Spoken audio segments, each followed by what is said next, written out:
کہو کہ لوگو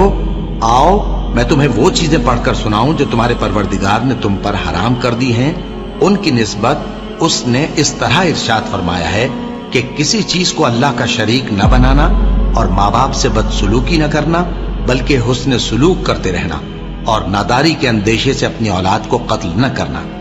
کیونکہ تم کو اور ان کو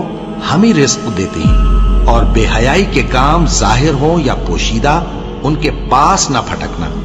اور کسی شخص کو جس کے قتل کو اللہ نے حرام کر دیا ہے قتل نہ کرنا، مگر جائز طور پر، یعنی جس کا شریعت حکم دے۔ ان باتوں کی وہ تمہیں تاکید کرتا ہے تاکہ تم سمجھو، اور یتیم کے مال کے پاس بھی نہ جانا مگر ایسے طریق سے کہ بہت ہی پسندیدہ ہو، یہاں تک کہ وہ جوانی کو پہنچ جائے، اور ناپ اور تول انصاف کے ساتھ پوری پوری کیا کرو۔ ہم کسی کو ذمہ دار نہیں بناتے مگر اس کی طاقت کے مطابق، اور جب کسی کی نسبت کوئی بات کہو تو انصاف سے کہو، گو کہ وہ تمہارا رشتہ دار ہی ہو، اور اللہ کے عہد کو پورا کرو۔ ان باتوں کا اللہ تمہیں حکم دیتا ہے تاکہ تم نصیحت قبول کرو،